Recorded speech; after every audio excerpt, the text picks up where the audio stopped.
Breaking news, అందరూ జాగ్రత్తగా ఉండండి. పిల్లల విషయంలో మరింత జాగ్రత్త తీసుకోండి. ఎందుకంటే డెంగీ ప్రమాద ఘంటికలు మోగిస్తుంది. డెంగీతో ఒక చిన్నారి చనిపోయిన విషాదకర ఘటన కూడా చోటు చేసుకుంది. డెంగీతో గురుకుల స్టూడెంట్ మృతి చెందింది. ఆ విద్యార్థి చివరి మాటలు ఇప్పుడు అందరినీ కన్నీళ్లు పెట్టిస్తున్నాయి. నన్ను కాపాడు నాన్న అంటూ తండ్రిని కోరిన కూతురి చివరి మాటలు అందరినీ కన్నీరు పెట్టిస్తున్నాయి. ఆసిఫాబాద్లో ట్రైబల్ వెల్ఫేర్లో 10వ తరగతి చదువుతోంది పూజ. గుండాయిపేట గ్రామానికి చెందిన పూజ వారం రోజులుగా జ్వరంతో బాధపడుతోంది. జ్వరంతో బాధపడుతున్న పూజను ఇంటికి తీసుకువెళ్లి ఆర్ఎంపీతో వైద్యం అందించారు తల్లిదండ్రులు. జ్వరం తీవ్రం కావడంతో మహారాష్ట్రలోని చంద్రాపూర్ ప్రైవేట్ హాస్పిటల్కి తరలించారు. ఎలాగైనా బతికించు నాన్న అని తండ్రిని పూజ కోరిన వీడియో మరింత కన్నీరు పెట్టిస్తోంది ఆ తల్లిదండ్రులను. పూజ ఆరోగ్యం విషమంగా మారడంతో హైదరాబాద్కు తీసుకొస్తూ ఉండగా మార్గ మధ్యంలోనే మృతి చెందింది. గుండాయిపేటలో విష జ్వరాలు విజృంభిస్తున్నాయి. పూజ మృతితో భయాందోళనలో ఆ గ్రామస్తులు కూడా ఉన్నారు. మెడికల్ క్యాంప్ ఏర్పాటు చేయాలని గ్రామస్తులు కోరుతూ ఉన్నారు. పూర్తి సమాచారం మా ప్రతినిధి రవినాయక్ అందిస్తారు. రవినాయక్, ఏజెన్సీలో పరిస్థితి ఏంటి? పూజ మరణానికి డెంగ్యూ కారణమే. పూజ చివరి మాటలు అందరినీ కూడా కన్నీళ్లు పెట్టిస్తున్నాయని చెప్తున్నారు. ఇప్పుడు పూజ మృతితో అధికారులు ఎటువంటి చర్యలు తీసుకుంటున్నారు డెంగీ వ్యాప్తి చెందకుండా? రోహిత్, పూజ మాటలు కన్నీళ్లు పెట్టిస్తున్నాయి. 5G టెక్నాలజీతో చాలా దూరం వెళ్ళిపోయాం, అంతరిక్షంలోనే అడుగు పెట్టామని చెప్పుకునే మన దేశంలో ఏజెన్సీలో మరణ మృదాంగం కొనసాగుతుందని చెప్పుకోవచ్చు. అంతకుముందు గిరిజన ప్రాంతంలో 10వ తరగతి డిగ్రీ చదువుతున్న అమ్మాయి కూడా ఇదే పరిస్థితి. ఇక్కడి నుంచి ఆరోగ్యం బాగలేదు, తీసుకెళ్ళండి అని తల్లిదండ్రులకు చెప్పిన పరిస్థితి. తీసుకెళ్లిన అనంతరం హాస్పిటల్ తీసుకెళ్లారు. అనంతరం ఇంటికి వెళ్ళంగానే చనిపోయిన పరిస్థితి. ఇప్పుడు కూడా పూజ ఇదే పరిస్థితి. సోషల్ వెల్ఫేర్లో 10వ తరగతి చదువుతున్న పూజ 8వ తేదీన తండ్రి కిషోర్కు సమాచారం ఇచ్చారు. ఇక్కడ నుంచి మీ పాప బాగలేదు, పాప పూజ ఆరోగ్యం బాగలేదు, వెంటనే తీసుకువెళ్ళండి అని చెప్పిన పరిస్థితి. అయితే ఆ కౌటాల మండలం గుండాయిపేట గ్రామానికి చెందిన కిషోర్ వెళ్ళి పాపను తీసుకొని ఇంటికి వెళ్ళాడు. ఇంటికి వెళ్ళిన అనంతరం ఆర్ఎంపీ సహాయంతో, మళ్ళీ చెబుతున్నాను, ఆర్ఎంపీ సహాయంతో తీసుకువెళ్ళి ట్రీట్మెంట్ చేపించిన పరిస్థితి. ట్రీట్మెంట్ అనంతరం కొద్ది రోజులు చూశారు. విషమించడంతో అక్కడి నుండి నేరుగా చంద్రపూర్ హాస్పిటల్ తీసుకువెళ్ళిన పరిస్థితి. చంద్రపూర్ హాస్పిటల్ తర్వాత మంచిర్యాలలో ప్రైవేట్ ఆసుపత్రిలో తీసుకెళ్లిన పరిస్థితి కనబడింది. తర్వాత విషమించడంతో, మళ్ళీ చెబుతున్నాను, విషమించడంతో డెంగ్యూ ఆ జ్వరంతో ప్లేట్లెట్స్ పడిపోవడంతో విషమించడంతో ఇక్కడి నుంచి హైదరాబాద్ తరలించాలని చెప్పడంతో ఏం తెలియని తండ్రి హైదరాబాద్ తీసుకెళ్లే ప్రయత్నం చేశారు. మార్గం మధ్యలో పూజ చనిపోయింది. పూజ చనిపోయే ముందు ఒక మాట చెప్పింది, నాన్న నన్ను ఎలాగైనా బతికించు, నేను చదువుకొని ఈ దేశంలో ఒక ప్రత్యేకమైన గుర్తింపు పొందాలని అనుకుంటున్నాను, గుర్తింపు తేవాలనుకుంటున్నాను, ప్రజా సేవ చేయాలనుకుంటున్నానని చెప్పిన మాటలు అందరినీ కన్నీళ్లు పెడుతున్నాయి. అదే గుండాయిపేట గ్రామంలో విష జ్వరాలు విజృంభిస్తున్న పరిస్థితి. గుండాయిపేటే కాకుండా తిర్యాని, కౌటాల, బెజ్జూరు, చింతల, మానేపల్లితో పాటు ఇటు ఆ కెరమెరి మండలంలో కూడా విష జ్వరాలు విజృంభిస్తున్న పరిస్థితి. ఆర్టీవీ ప్రత్యేక కథనాలు ఇప్పటికే ఎన్నో కథనాలు మనం ప్రసారం చేసిన పరిస్థితి. అయితే కనీసం ఏజెన్సీ ప్రాంతమైనటువంటి కొమరం భీం ఆసిఫాబాద్ జిల్లాలో కనీసం వైద్యం అందించే డాక్టర్లు కూడా లేరు. ఏది చేసినా రెఫర్తో సరిపెడుతున్న పరిస్థితి కనబడుతుంది. అయితే పూజ మృతి ఒక పక్క తీరని లోటుగా భావించవచ్చు. ఏజెన్సీ ప్రాంతాల్లో ఎక్కడో దగ్గర విద్యార్థులు ఇంకా చనిపోతూనే ఉన్నారని చెప్పక తప్పదు రోహిత్.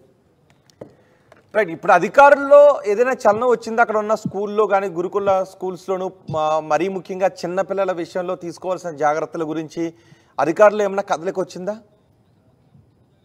రోహిత్, ఇప్పటికే దీనిపై అధికారులు స్పందించే ప్రయత్నం చేశారు. జిల్లా కలెక్టర్ వెంకటేష్ దోత్రేతో పాటు ఆ ప్రాంతంలో ఉన్న డిఎంహెచ్ఓ కూడా స్పందించారు. మెడికల్ క్యాంపుతో పెట్టే ప్రయత్నం అయితే జరుగుతుందని మనకు తెలిసింది. ఏది ఏమైనప్పటికీ గిరిజనులు ఎవరైతే బంగారు భవిష్యత్తు అంటే విద్య కోసం ఆరాట పడుతున్న గిరిజన విద్యార్థులే వరుసగా ఒకే నెలలో 2 చనిపోవడం చర్చనీయాంశంగా మారింది. ప్రపంచ ఆదివాసీ దినోత్సవం పేరుతో హంగు ఆర్భాటం చేసిన ప్రజాప్రతినిధులు, అటు నాయకులు ఇప్పటి వరకు ఈ విష జ్వరాలు విజృంభిస్తున్న తరుణంలో కనీసం తగు జాగ్రత్తలు, అవగాహనలు చేపట్టలేదని చెబుతున్న పరిస్థితి కనబడుతుంది. అయితే ప్రధానంగా ఆ గ్రామస్తులు చెప్పిన ఆ విధానం ప్రకారం, గుండాయిపేట గ్రామస్తులు చెప్పే విధానం ప్రకారం కనీసం క్వాలిఫైడ్ డాక్టర్ లేరు, మాకు ఏముందో చెప్పే పరిస్థితి కూడా లేదు, జ్వరం విష జ్వరమా వైరల్ ఫీవర్ కూడా తెలియని పరిస్థితి ఉంది, ఏం చేయాలో కూడా అర్థం కాని పరిస్థితి. వెంటనే ఆర్ఎంపీలతో వైద్యం చేస్తున్న ఘటనలపై అధికారులు చర్యలు తీసుకోవడం లేదా? అక్కడ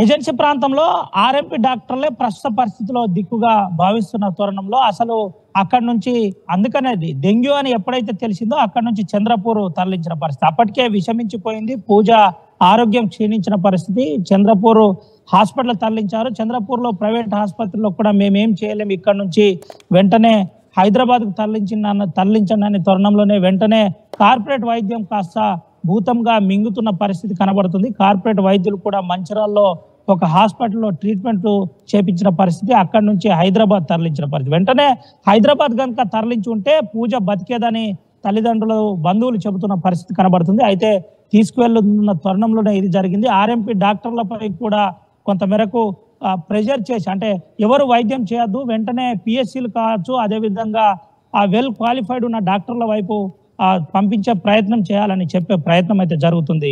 రోహిత్, రైట్ రవి, డెంగ్యూతో గురుకుల స్టూడెంట్ పూజ చనిపోయింది. ఆ విద్యార్థి చివరి మాటలు కన్నీళ్లు పెట్టిస్తున్నాయి. నాన్న కాపాడు అంటూ తండ్రిని కోరింది ఆ కూతురు. ఆసిఫాబాద్లోని ట్రైబల్ వెల్ఫేర్లో 10వ తరగతి చదువుతోంది గుండాయిపేట గ్రామానికి చెందిన పూజ. వారం రోజులుగా జ్వరంతో బాధపడుతోంది పూజ.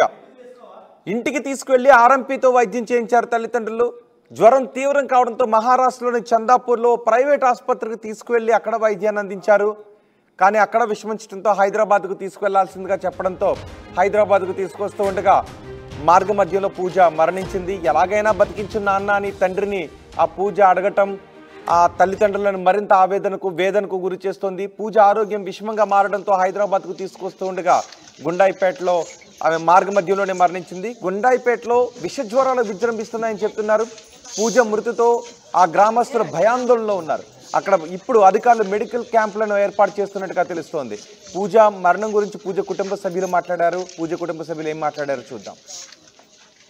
ఈ సీజన్ ఫుల్ వ్యాధులు బాగా ప్రబలి ఉన్నాయి. నిన్న ఒకటే రోజు ఇద్దరు చనిపోవడం జరిగింది. పూజా ధాడే, కాళిదాస్ భోయర్, మరి ఇద్దరు కూడా చిన్న వయసు. మరి ఆమె 10th క్లాస్ చదువుతుంది, ఈయన పెళ్ళి అయింది, పిల్లలు కాలేదు. మరి ఇటువంటి ఈ వయసులో ఈ సీజన్లో డెంగ్యూ, మలేరియా, ఈ వైరల్ ఫీవర్స్, చికెన్ గునియా ఇటువంటి మరి చాలా మన ఊర్లో విపరీతంగా ఉన్నాయి. ఇక్కడ పిహెచ్సి ఉంది కానీ ఏనేమి ఉన్నారు కానీ జీనేం లేరు, మరి డాక్టర్ కూడా లేరు. మరి ఇక్కడ ఈ గుండాయిపేటలో ఈ మినీ పిహెచ్సిలో ఇక్కడ డాక్టర్ ఉంటే ఇక్కడ తుమ్మిడియేటి గ్రామ పంచాయతీ, గుండాయిపేట గ్రామ పంచాయతీ, విడ్డన్ గ్రామ పంచాయతీ మరియు బాలపల్లి ఈ పరిసర ప్రాంత గ్రామ పంచాయతీలన్నీ మరి ఇక్కడ డాక్టర్ ఉంటే మరి ఎంతోమందికి మేలు జరుగుతుంది. ఇటువంటి సంఘటనలు జరగకుండా, ఇటువంటి సంఘటన పునరావృతం కాకుండా ప్రజలకు సేవ అందించే విధంగా ఉంటుంది. మరి ప్రజలకు చాలా పేదవాళ్ళు ప్రజలు కాబట్టి పెద్ద కార్పొరేట్ హాస్పిటళ్లలో వెళ్ళలేకపోతున్నారు.